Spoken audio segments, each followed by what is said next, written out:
Hi, my name is Beer, and let's start with The Witcher 2, Assassin of Kings Enhanced Edition. Everyone knows, and most of us have played the third Witcher, but just a few of us have tried previous parts. Well, I played all of them and I can share my quick insights about part 2. So if you are wondering should you play Assassin of Kings, there is some major guidance for you. If you like the third Witcher because of the open world and fluid combat, you won't find anything similar here. The world is segmented, some areas are more open, some are straight linear, and combat is way less satisfying, although it is decent enough to not make you rage all the time. It is an older game released at the same time as Skyrim, but just with a fraction of that budget. But if you like third Witcher because of the story, writing, humor and deeply developed characters, then yes, the second part can offer a similar experience. I would give the overall scenario 10 cold beers out of 10. I can absolutely recommend it. Also, the game has boobs in it. On Steam, Assassin of Kings has 90% of positive reviews, left by tens of thousands of people. Basically, this game was the moneymaker that helped CD Projekt create a much bigger third part. Pentiment. This game looks kinda dumb, but it's made by Obsidian Entertainment. Yeah, the same guys behind Pillars of Eternity, Fallout New Vegas, The Outer Worlds and many others. What are the others? Oh, shut up! This is a narrative-driven historical game focusing on character development, with heavily stylized art and choice-driven storytelling in early 16th century Bavaria. You will play as Andreas Moller, a clever illustrator caught up in a series of murders in a secluded abbey over the course of 25 years. You will be responsible for conducting your own investigation to decide the fate of the community, but each decision will have lasting consequences and draws you closer to the center of underlying conspiracy. People on Steam are saying that the writing is top quality, art style is amazing and animations are great. And yeah, the game has an overwhelmingly positive review score as well.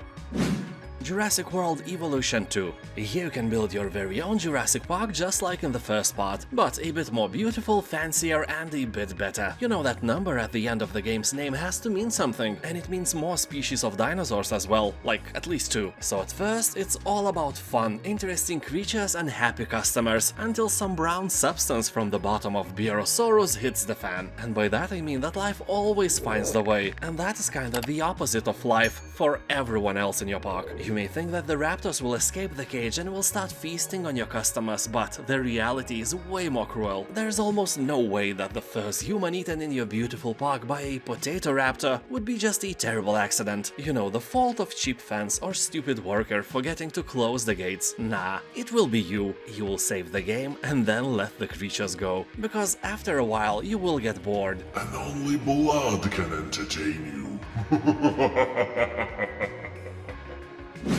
Sea of Thieves 2023 edition.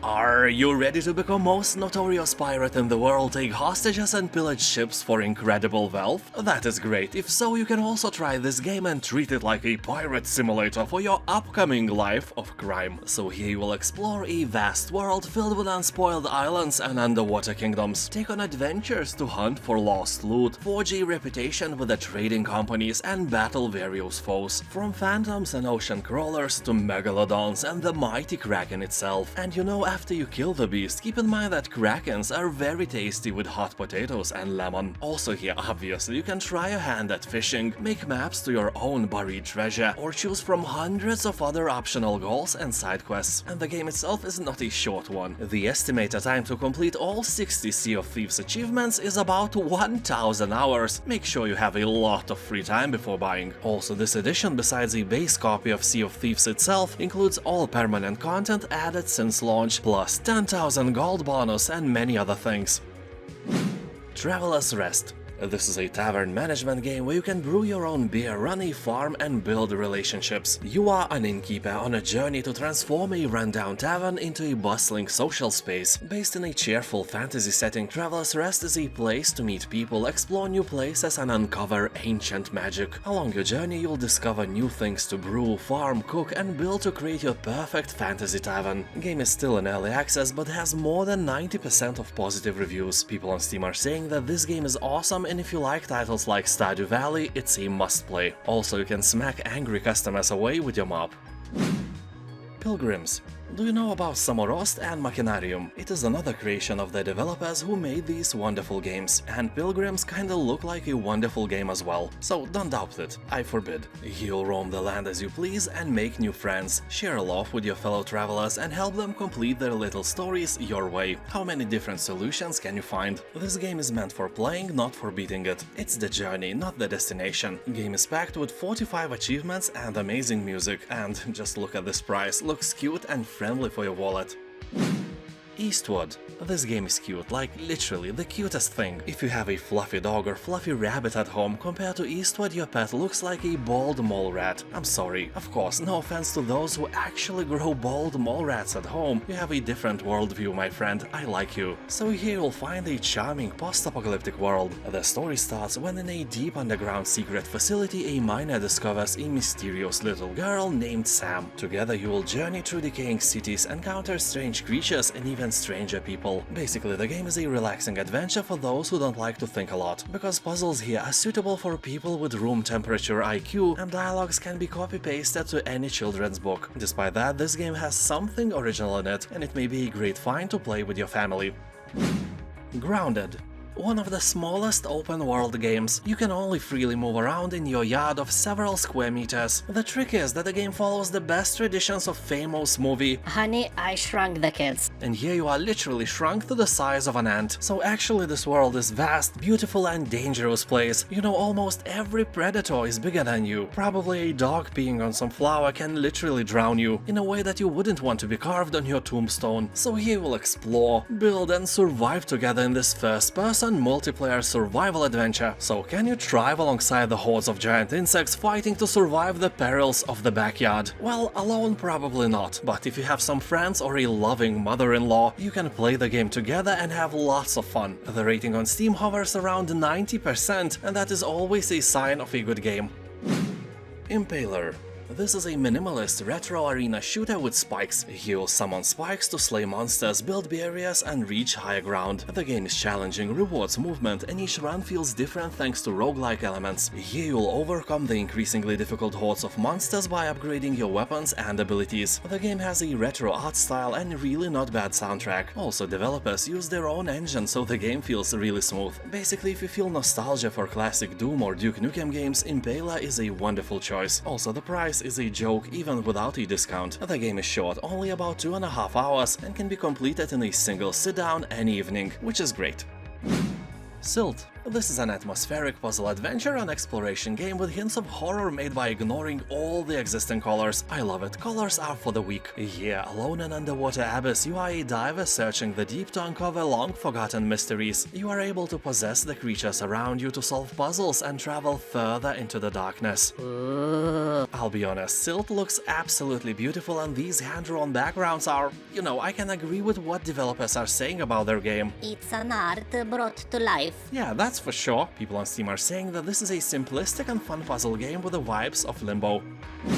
Death in the Water 2. I've been eyeballing this game for a long time now. It looks like a very nice shooter game set in an original underwater environment. Here you will dodge and carve your way through swarms of terrifying sea creatures, controlled by a vicious, giant, mind-controlling kraken that haunts your every move. You will scavenge for hidden treasure to unlock weapons and upgrades, but the environment of this game will make sure that every dive reveals a new nightmare. As you investigate ruins, wrecks and reefs, the tension escalates. The marine life mirrors real behavior, with sharks and creatures remaining passive unless provoked. So don't splash the water and don't pretend to be a seal. Honestly, this advice is legit not only in this game, but also in real life, except if you are attending a gathering of people who pretend to be seals, which is a very popular thing in Estonia, for example, I'm not joking. So the game features a campaign, also survival and free roam modes. People on Steam are saying that this game is very detailed and is suitable for almost every first-person shooter horror fan. The only bad thing is, if you get motion sickness easily, then avoid. Mechwarrior 5.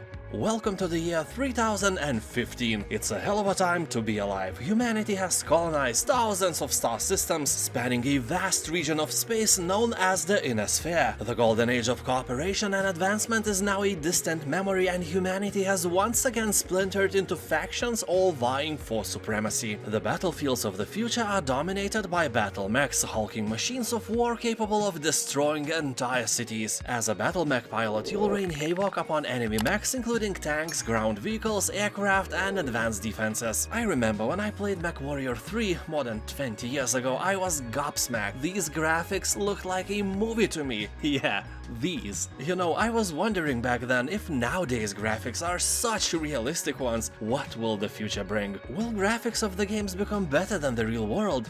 It is actually a good question that is still haunting me. I don't believe it's possible, but is it really?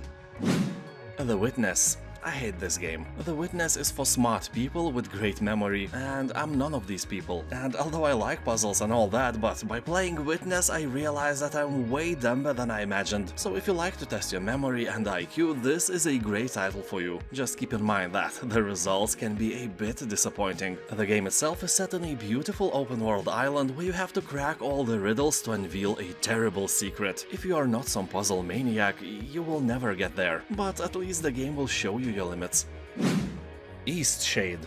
Nothing shady about this game. In fact, it's hard to find some darker corner here. You are a traveling painter exploring the island and capturing the world on your canvas. Talk to the inhabitants to learn about their lives, make friends and help those in need. Visit cities, scale summits, unearth mysteries and discover forgotten places. This is a peaceful open-world exploration adventure where you will compose paintings anywhere in the world. You will offer them to locals to unlock secrets and gain items. Also, you will have to acquire crafting materials and schematics to surmount obstacles and solve quests. People on Steam are saying that this is one of the most beautiful games they have ever played, and most only wish that it was like at least 5 times longer.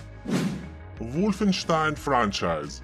I think I won't be lying when I say that on this sale every Wolfenstein game costs less than 10 euros or dollars. So yeah, in this alternative past, America is overrun with Nazis and only you can do the trick to make them all disappear, by leaving a bloody trail of their intestines and body fluids. And you are really good at this, a true master of the Make a Nazi disappear? magic trick. You have the guts, guns and desire to kill everybody in sight and spark the American Revolution. Wolfenstein: The New Order and The Old Blood has the best review scores among the modern Wolfenstein games, but I also liked Wolfenstein 2: The New Colossus, which gets way more criticism than those previous 2 titles. It's probably because I started to play modern Wolfenstein games from The New Colossus, and only then I tried New Order and Old Blood, so I don't know if that would be good advice, probably not, but if you never played any of them, you can do as I did to be able to enjoy all of them. Also, if you like the idea of America being overrun with Nazi Germany, check out the TV series called The Man in the High Castle. It is a really great show.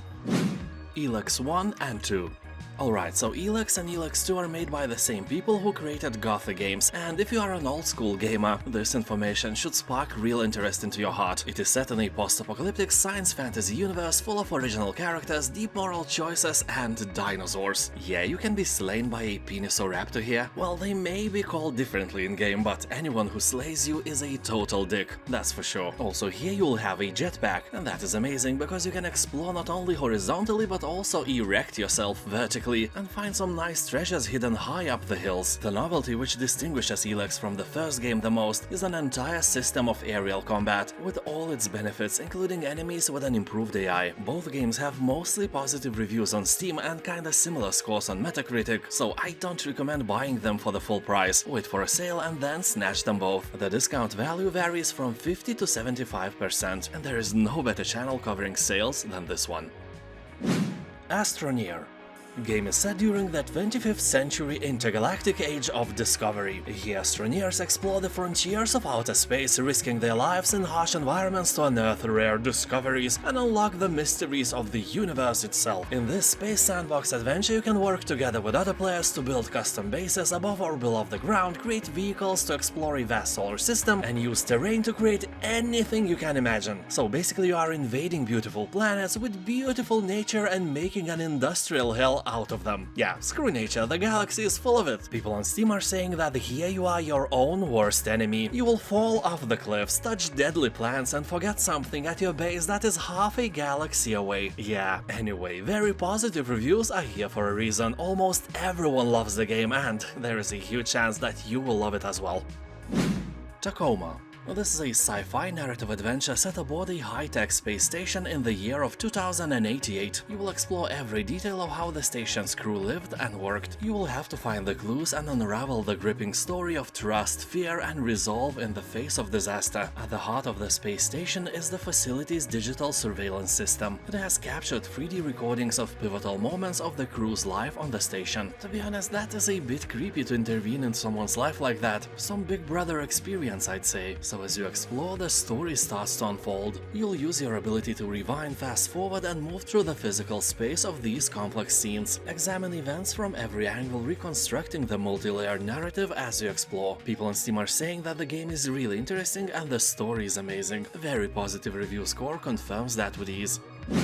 Enter the Gungeon. This is a bullet hell dungeon crawler following a band of misfits seeking to shoot, loot, dodge roll and table flip their way by reaching the legendary treasure, the gun that can kill the past. Imagine if you had one. You could kill your stupid decision to become whatever you are right now and become a doctor of ding-dongs instead. Be famous, have many fans. It's not too late, you know, you can still change everything. Anyway, you'll select your hero or team up in co-op and battle your way to the bottom of the Gungeon, surviving a challenging and evolving series of levels filled with dangerously adorable bosses. The score is overwhelmingly positive, so you can't go wrong with this one. Nioh 2, the Complete Edition. Here you can create your own original protagonist and embark on an adventure that will take you through devastated lands across Japan during the Sengoku period. Much like the previous title, which gained a lot of praise from fans and critics alike, Nioh 2 contains an original story and a lot of action. This edition includes all the content from Nioh 2 along with all 3 DLC expansions: The Tengu's Disciple, Darkness in the Capital and The First Samurai. You can also play the game at 120 frames per second if your monitor is a beast. Also, it supports 4K, ultra-wide screens and so on. People on Steam are talking that this game is a masterpiece, well-balanced title with great replayability value, but definitely not for those who suck at Souls-like games. But if you suck at Souls-like games, I have wonderful advice for you. Stop sucking, get good. See how easy it is? The Witcher 3: Wild Hunt. This is probably the best fantasy open-world RPG ever created, and I doubt that I could find anyone who at least never heard of it. Well, at least inside the Western-influenced hemisphere, it's a true legend. On Steam it has more than 600,000 reviews, and 96% of these people recommend this game for you. Anyway, the game has an incredible story, super fun gameplay, and a huge dark fantasy open world to explore. The coolest thing is, of course, your profession. You kill monsters for money, so you can just travel around the map and fulfill contracts ignoring the main story as long as you want or as long as you can get a new contract. And every single monster hunt is a handcrafted mission with different outcomes and sometimes hard moral choices. The Witcher is probably the best game I have ever played. And now, thank you for watching, have a nice day and I'll see you next time. Bye!